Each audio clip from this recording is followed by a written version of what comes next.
Hello, everybody, and welcome to another edition of the Bengal Tiger Podcast. I'm Matthew Brune, and joining me on this Sunday morning is Shea Dixon. Shea, how are you? You got your 41 takeaways up on the site late last night, early this morning. You posted them. Oh, How you feeling? well, for those that don't know, I've committed all season. Actually, there were games that I sat out. I'll be You real, did. where I will match however many points score. I'll give that many thoughts on the game. It was very easy when they were scoring 17 and 20 a game. Yes, When you start scoring 40 something, is when it becomes an issue for me. it One of was my 41 points was that someone got engaged on the field last night. really That's digging, where we were at. really digging last night. Yeah, I don't fully know how you get 41 takeaways from this game. Because LSU took care of business. LSU flat out did what they were supposed to do, did what we were hoping they would do. But also, we went into this game with a healthy amount of skepticism because UAB is a a team that we both believed and Brian Kelly believed, and I think a lot of people believed if you watched UAB is better than their 5-5 record and has had some good results this year, including a game that they could have won against Liberty. They just came off of a really impressive win over my North Texas being green. And LSU, I think when looking at this game, you got to start on the offensive side of the ball. Offensively, LSU just rolled, absolutely rolled. It was from start to finish a game where they had no trouble moving the ball. Brian Kelly said after the game, it was maybe Jaden Daniels' best game. And I'm okay with him saying that because UAB is an actual team that could have given them problems if they were not ready. And I said in my instant takeaways story, uh, this isn't UMass. This isn't one of the worst teams in the country. This is a UAB team that's probably around the 70 to 80 range. So, yeah, when you start the game, I think you have to look at offense. Starting the game, 4 out of the first 5 drives were touchdowns, and the only one that wasn't was a John Emery fumble inside the 10. So they basically moved the ball at will when they weren't turning it over. Yeah, I mean, that was just coming out was really impressive. Obviously, we said, look, we talked about on the podcast this week, the preview pod. I asked you, I said, do you think this game will be decided by halftime? Convincingly, double digits. And you paused because we have not seen LSU's offense consistently come out of the gates and put up points, put up points, put up points. It's happened Yep. in games, and it's been very crucial for them. But that was big. I mean, toss in it was 40 degrees. It's an 8 p.m. kickoff. It's raining. You're without your starting center, Charles Turner, your starting running back, Josh Williams, your backup running back, Armani Goodwin's now out for the year. Kayshawn had the flu and didn't play. So you've got all these, a 15-point spread. You've got all these little things set up where you're like, okay, not as much as Arkansas, but kind of a trap game. Like they've got to be able to buckle in here. And as you noted, beyond the John Emery fumble, they come out and just score on every play. I mean, it could have been 28-10 out of the gates. So really impressive. And I'll flip it quickly. The defense gives up what? A field goal and a touchdown on the first two drives. The touchdown comes after special teams allows a massive return. Yeah. They get 30 yards, from the goal line, and they only need a couple plays and score. The next 9 possessions, which were the final 9 possessions after those first two scores for UAB, were punts and turnover on downs every single time. And I asked Brian Kelly after the game about what makes Matt House elite. And there's a million things that makes coaches great, right? And they go into it. It's off-season stuff. It's your scheme. It's how you substitute guys. It's all of this. But he didn't hesitate, did he, when he said it's in game that makes Matt House Yeah. so good? It's what he does drive to drive and then what he does at halftime. And I feel like those are two things that even a casual fan can watch LSU this year and say, man, they're really good on defense at adjusting in the game. And they Mm-hmm. always come out after halftime really dialed in. Like I can't think of a second half for LSU's defense where they just got worked. And that's impressive to me. I think that obviously when we look back on this season, Matty B, next week you'll be in College Station. A chance for them to get to double digit wins in the regular season. Yeah. Like the offense was great on Saturday night, but the defense has been consistently really, really good. Elite. Yeah. For those watching on Hey, YouTube, whoa, this is why you got to watch on YouTube. Matty B has understood some sort of function that allows him to bring up graphics while we talk. Shay is Okay, so yeah, blown. there you see Shay it is on the left. blown That's away. the The that's the defense, UAB drive chart. yeah, the UAB drive chart here. Again, after these first two scores, 3 and out, one first down allowed, 3 and out, 3 and out, 3 and out. The one long drive, I I think don't it know was how you snap it. UAB snapped it 14 times and went at 50 yards and turned it over on downs. yeah, Very they tough. yeah, that's when they were desperate late in the game. And then God, look and at all then those three they and picked it up. outs. 6 3 and outs in 11 drives. I mean, it's yeah, it was a really, really impressive performance from the defense, and I think you hit on it. But yeah, after the game, I thought Brian Kelly gave a good anecdote about Matt House coming in right at halftime. Brian Kelly's going, what's happening with their tight end? We can't guard their tight end, and Matt House just gets to the whiteboard and just draws it up exactly what's happening. And obviously, it's something you expect the coach to do, but it felt like Brian Kelly hadn't really seen that before. Brian Kelly hadn't. I mean, and he's had a bunch of great defense coordinators. Like Brian Kelly's ability to find defense coordinators has been one of the strengths of his career. But it felt like Matt House and the control he has and the vision he has is something that's unique to a degree. And we talked to Greg Penn after the game. You could tell Greg Penn has not had a linebackers coach like this. Like Greg Penn was just talking about how hands-on he is and how in control he is of the defense. And it's kind of like everything LSU does defensively, it's a reflection of how good Matt House is at his job. And so, yeah, I think this defense, doesn't stack up with, as a top 5 defense. If you look at, some stats or advanced stats, whatever, I'm just going to tell you right now, it's one of the 10 best defenses in the country. Like we've watched a lot of college football. I'm not going to give you who the top 10 are, but we've seen a lot of college football. They're top 10 defense from top to bottom, consistency, top end talent, everything. And yeah, they've done it once again. So shout out to LSU's defense. Because there wasn't like one standout tackler, I don't think, going at it. There wasn't one standout person. Or maybe I'm forgetting somebody. No, I think Greg Penn and Harold Perkins led the way again, which is no surprise for two linebackers to lead the team in tackles. Yeah, Penn, Perkins, Fouché, Ojolari Ward. Yeah, there wasn't anybody that I was like, dang, that's Baskerville played, but it wasn't like he had to do anything spectacular. I think he had a few tackles. yeah. So I mean, again, that's credit to the defensive coordinator Yeah, because and it doesn't feel like you're like, oh, this if Harold Perkins doesn't have 8 tackles and 5 sacks, we're gonna lose this game. no, sure. And the box that you showed, when you have two successful drives to start the game, and the rest are punts and turnovers on downs, largely three and outs, you don't really stack up on the stat sheet. The Yeah. guys just don't have a lot of chances. I mean, they're only out there 3 plays at a time and punting. So really nice effort there. And to flip it back real quick to offense, and then we can start Mhm. talking about whatever ever else you want to talk about.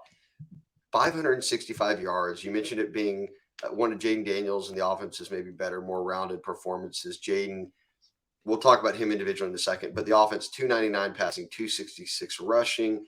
But I loved this 11 of 13 on third downs. That's wildly efficient. So Yep. really, really nice overall. A really nice effort by the offense and the defense. I don't think special teams gets to belong in that category, but very nice effort by those two. Yeah. Like I said before the game, I I was not expecting this team to be up 3 scores going into halftime. I said if that was the case, they would have had to have played at an incredibly high level because this UAB team was not going to roll over, which we saw. They didn't roll over on the first 2 drives. I thought UAB was showed enough life to be like, okay, this is going to be a competitive game. And then I think it was 14-10, and that's when John Emery fumbled, and I'm like, okay, this is still an uncomfortable position here, but they I want to make sure because it was like in the comment section, or in the game thread.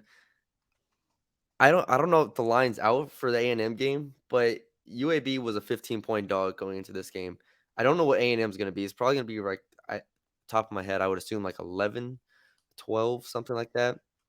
Like this UAB team is not much worse than some of the SEC West teams right now. So, or I mean SEC in general. So, huge kudos. I don't think this is something that we need to just like brush over and be like, okay, they beat UAB 41-10. Again, this is not New Mexico. This is not Southern. This is an actual performance that I'm going to look back on at the end of the year and be like, oh yeah, they dominated UAB. Like that's a substantial result to me. So, um, yeah, I don't know if where we need to go actually from here, or how much longer we need to even go on this podcast, because it was kind of just a domination game. Do you have anything else? Well, let's look at this. What did you think? Jaden Daniels gets held to under 100 last week. He goes Okay. 76 passer, 29 attempts, so nearly 30 attempts. 76 completion percentage is great. 300 yards, 297 passing, and a touchdown. But on the ground again, 111 yards, a touchdown, almost 10 yards a carry. I put it in the 41 points, 41 takeaways, which you can read on the site. That and a hat tip to LSU's Todd Politz's the stat man. I actually just took this from his post game stats, so it's not like I had to do a ton of digging. There are only two quarterbacks in college football with at least 2,000 passing yards and 700 rushing yards. Jaden Daniels is one. John Reese Plumlee at Central Florida. They played really well this year as another. They lost yesterday, though. And he ranks top 3 in rushing touchdowns by quarterbacks. Were you in the camp before the season that you firmly believed Jaden Daniels would lead LSU in rushing? No.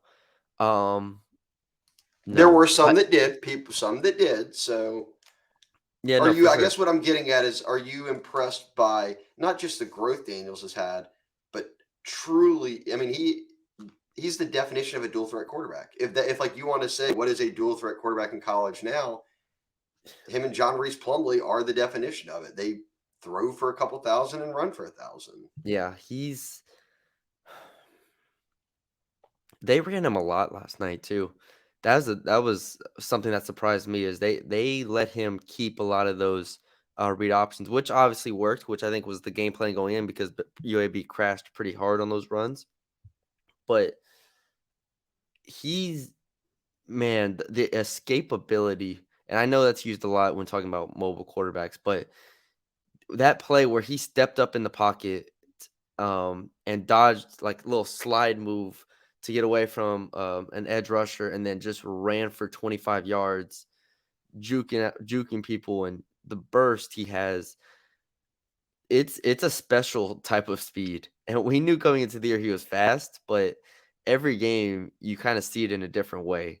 And so, yeah, Jaden Daniels is clicking right now. I really think last week that Arkansas game was an outlier. You heard Brian Kelly after the game talk about it. He was just like, you got to give credit to Arkansas, but at the same time, we need to be better. I think Arkansas just had a good game plan. It was early start, cold game, all the things going into it, just a bad week.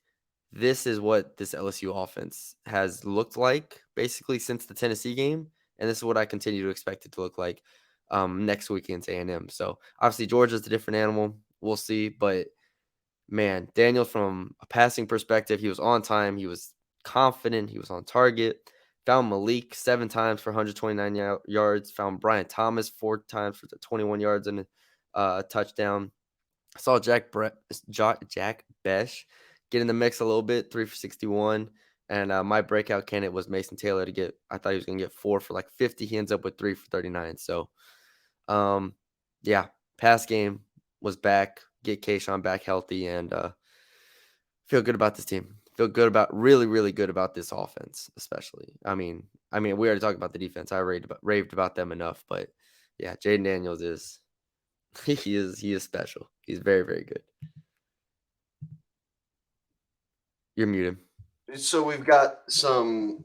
So we've got some, I guess, increased. I don't know if it increases my confidence in Daniels. I just wanted to see him bounce right back and play like he had been playing. He looks to be there. When they get Josh Williams and those guys back, like, let me ask you this: Armani Goodwin ruled out for the season. Is that how big of a deal is that? Or what needs to happen for that not to be a big deal? Josh Williams has to be back. I And think it seems he will. What did Kelly say, that he was banged up? And it seems like some of those guys, boy, Arkansas was a physical game. yeah, Um, and some guys just rested. So, yeah, all right, go on, Josh. So the starting running back has to maybe carry more weight. yeah. And it's funny because LSU seemingly always has good backs, and obviously these three, between Emery, Goodwin, and Kane. Now that Goodwin's out, um, Emery, Williams, and Kane. Sorry, it's a fine backfield, but I think their offensive system is just good enough to where they don't need a Leonard Fournette back there, obviously. So yeah, you get those three going. I think Kane might surpass Emery at this point, with Emery fumbling the ball. What is that, 3 times in 2 games? You kind of need someone to hold on to the ball. So I wouldn't be surprised if Kane takes some of those carries, and then we just see Josh Williams from start to finish, full time RB1, Josh Williams. So that's what I think is probably gonna happen moving forward in these last, 3 games. So Kane showed some flashes there. I think Kane's always been kind of a goal line guy. I've been fine with him there. Um, we'll see if he continues to get 8+ carries in a game behind Josh Williams. I think that'd be an interesting dynamic. Okay. I'm trying, yeah. I mean, look, I think Noah Kane, I think maybe had some doubters, and look, they haven't leaned on him incredibly hard in any major spots, but he seems to be a goal line guy that they love. He's stacked up the rushing touchdowns this year, and he showed some good bursts last night. And we'll see if they keep Derek Davis on that side of the ball. I think you laugh, hey man, 1,500 yards rushing in high school, but he's a safety, a sophomore safety who got some run at the end of the game. Um, Here's a concern, a real concern for me. John Emery's ball security is an issue. Yeah. It just is. And what stings about it is the talent's there. We've seen it on catching the football this year, the wheel routes, coming up with big Yep. plays. We've seen him bust big Bama, runs this Auburn. year. Yep. It's just that I don't know if you get this sense as well. And this is a guy who hasn't played football for a year and a half, really. I mean, what, 15, 15 games he sat out, and sure, that could play an issue. But even before then, ball security was kind of a thing they talked about. We saw during camp, LSU had put out practice video and stuff, and Denbrock was having long talks with Emery about, hey man, you got a ball security, but we're not going to stop going to you. Yep. Do you think they have to stop going to John Emery, or do you think you just keep going and try to preach ball security? Because look, Frank Wilson, his coach, running backs coach, has been around a long time. I went to the coaches convention this in the spring, I guess it was, and I listened. Frank was one of the coaches who spoke, and he probably talked for an hour, and I swear 45 minutes of it was teaching ball security to high school coaches. So like his guys, his room don't have a record of ball security issues. They're actually pretty good at it. It just seems, for what is it, his running style, it's how he carries the football, whatever. It's even at Arkansas a week ago, it was 2 fumbles. One got his knee got called down, but Yeah. this is seemingly to be, for a guy who doesn't get 20 some carries a game, you worry about fumbles a good bit. And I think, look, that can lose you a game if they get into a tight game and that happens. Yeah. I mean, it's already made a game uncomfortable in Arkansas, and I think it made the first half kind of a little bit more uncomfortable than it needed to be against UAB. So if Josh Williams is back, I expect him to get the lion's shares of not only the carries but the snaps. Maybe he's not as dynamic of a receiver as John Emery is, but I think you live with that. You got to roll with Josh Williams at this point, and he's just a lot more solid than the other backs that they have at the right now. So, yeah, you go with Josh Williams, and I don't know how much you play John Emery at this point, honestly. Like, ideally, I think you would just have him as a receiving back, but we know that's not how it operates. That's not how it works. You can't just keep him in here for passing plays. So I would just keep Josh Williams out there and rotate Noah Kane in for the most part, and then John Emery. If I don't know, I don't know what situation I would feel comfortable with John Emery being in the game again, unless if it's a receiving play, a play where they need his hands, need his, ability out of the backfield because he scored the touchdown against Alabama. There's no denying that. He had the touchdown against Auburn. There's no denying that he has talent and that he can make plays that maybe most other running backs on this team can't. But yeah, the turnovers are just too concerning, far too concerning.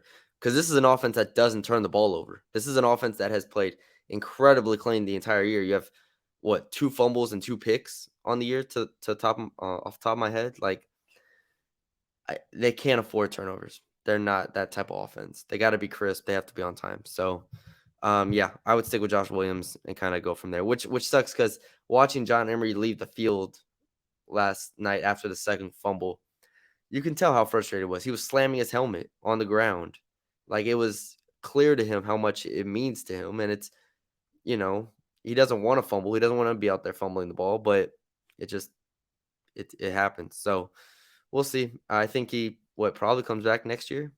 What'd you say? I know we're getting ahead of ourselves at this point, but he didn't participate in the senior day. Yeah, I So would have to think he's going to come back next year. Yes, that'd be my guess. yeah, that would be my guess too. So we'll see.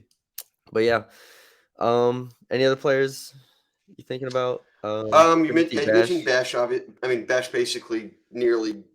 I think he came into the game with 80 yards on the year, and he had 60 something in this game. So good to see him involved. Good to see Brian Thomas back after having a concussion. He ended Yeah, up getting a touchdown on a nice grab. They wanted to get senior Dre Jenkins a touchdown. They tried right out of the gates, but it was a good pass breakup.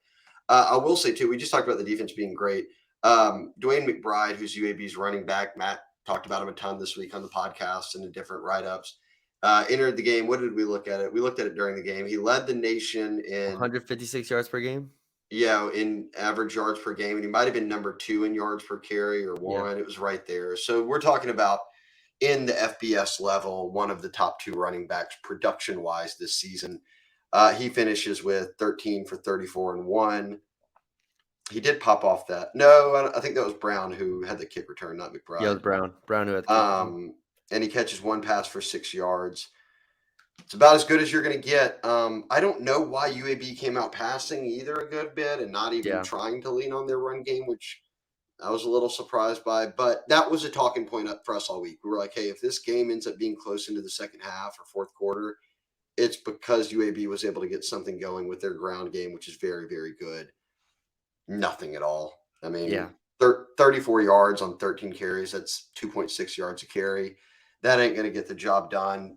Talented back, but there you go again. LSU's defense rises to the occasion, and Matt House had a plan for it. Yep. And I fully expect, next week to look similar. We've seen A&M from start to finish this year underwhelm, so I'm interested. They had a lot of guys out. I mean, look, they've had a lot of guys out in a bunch of these games. I won't be surprised if this week is the week where a lot of guys are back. It's the last game of the season. It's senior night. It's all these different things.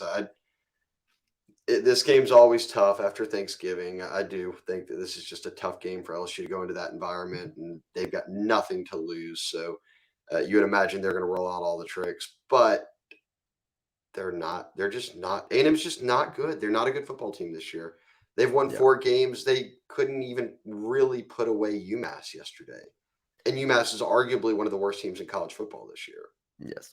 I mean, again, the only reason that you would have pause is, like you said, I think there was already a quote that said they wanted to play spoiler to LSU. So, Yeah, I think that's Jalen Preston or somebody said yeah. So something like that's that. obviously going to be the concern this week, and that will be the talking point this week. Is that you're going to get an A&M's teams, like whatever is left of this A&M team, you're going to get their best shot.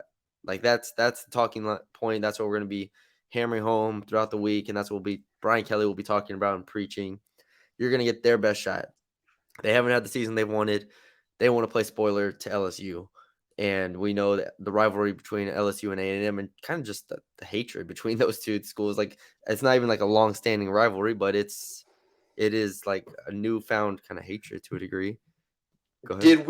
Did we give a hat tip to Malik Neighbors, who with Butte I out of the said at the game? beginning, Did you or say not the okay? beginning. I said in like the middle. I said he had 7 Okay, catches for yeah. 130. So that was he had 100 something at halftime. I mean, in the first half, it was very evident that they were not going to slow him down. yeah, no, He's a beast. he's a beast, man. He's so good. I'm glad he's lived up to everything we thought he'd be coming into the year. Because coming into the year it was like, all right, you got Kayshawn, top whatever receiver, and then you got Malik here as a sophomore who has shown out in shown out into the spring camp, fall camp, all the entire offseason. It's been Malik. He's completely lived up to it. He's been awesome, man. Shout out Malik Neighbors. Yeah, last thing I'll say. Um, Another reason you have any pause for this A&M game is because there are 3 SEC games on the road to this point, and really their only 3 true road games at this point have been Auburn, which was ugly, Florida, which was ugly but they pulled away, and Arkansas, which was very ugly. So it's like, at some point you would hope they put it together for a road game where they are the better team. And Florida State was Florida State neutral, but neutral-ish. also the first game of the year. Yeah, that is something I've thought about a decent amount of time. I'm kind of rambling at this point, but that's something I've thought about is they have had the benefit of, only playing. This will be only their 4th true road game of the year. They've had a pretty favorable schedule in that regard, at least, and that's what happens when you have, UAB, Southern, and New Mexico as 3 home games on the road, and then you have Florida State as a neutral. So those are your non-conference games. So, you have Tennessee at home, Ole Miss at home, Alabama at home, and Mississippi State at home. So, yeah, you want to see them put it together for a road game and really close out the season on a high note there. I like it. I guess the final housekeeping note: Garrett Dellinger, a starting offensive lineman, did come back. Yes, just for the first time in a month, almost. Really, if we're talking like actual time, because he was out since before Bama. Because we like that, and maybe Bama and Ole Miss. Yeah, it's been probably a month since he's played, yeah. But he got some. He plays left guard. He rotated in with Miles Frazier, who's been the left guard in his absence, and got some run and looked fine. So Bradford stepped in for him at right guard, and then he came in at left guard, I think, last night, to my memory. But yeah, the point stands. He's back. Yeah, he's back. It looks like they're working him back into things. So you've got your 6 man on the offensive line, whether that's Bradford or Frazier or Dellinger, whoever you have to have it be, that person is now available. So that's good news. They are still largely healthy at this point in the season, which is a good thing. Awesome, which is awesome. Also, take some confidence out of Kentucky hanging in there with Georgia, 16-6 yesterday. A lot of weird results around the country. South Carolina putting 60 something on Tennessee to beat them was the weirdest. Yeah, that was and really, I don't know if there was. I haven't checked Twitter if there's been anything on Hendon Hooker. Obviously, the injury just looked really, really bad on his part. So I hope it's not as bad as it looked, but it looked pretty bad. So we'll see. But yeah, I think that's it. We'll see. Again, win next week, and then go into the SEC championship game. Obviously probably needing TCU or USC to lose, but it doesn't look like the loser of the Big Ten championship is going to get a lot of respect because Michigan especially is continuing to struggle. So, beat A&M, and then you got the Georgia game, and who knows? Anything can happen, right? Anything can happen in Atlanta. No doubt. So no doubt about it. We'll be there to see it. We will. All right. That's all we got. We've stretched this thing out to 30 minutes, Shay. Good job. Love job. I wasn't sure we could do it. I was kind of done at 12 minutes, if I'm being honest with you. I was like, all right. Yes, it's all right. We had to keep you in the game. Keep it going. But yeah, that's all we got for y'all today. We hope y'all enjoyed the podcast. Again, subscribe to the site more than anything. Subscribe to the site. Man, it is continuing to grow. We've hit a milestone and it's continuing to go up. So subscribe to the site, the Bengal Tiger On3. Message boards popping, all of the recruiting content. I promise you, over the next month, we're a month away from signing day, early signing day, and it doesn't get any better from a recruiting standpoint. So, yeah, check all that out. Get your free hat as well from subscribing for $1 for an entire year. And then, subscribe to the YouTube channel while you're here if you're not already. Send it to a friend, leave a like, comment, and if you're listening on the audio side, leave us a 5-star rating and review as well. So, yeah, that's all we got for y'all today. We hope you enjoyed it, and we'll talk to y'all later.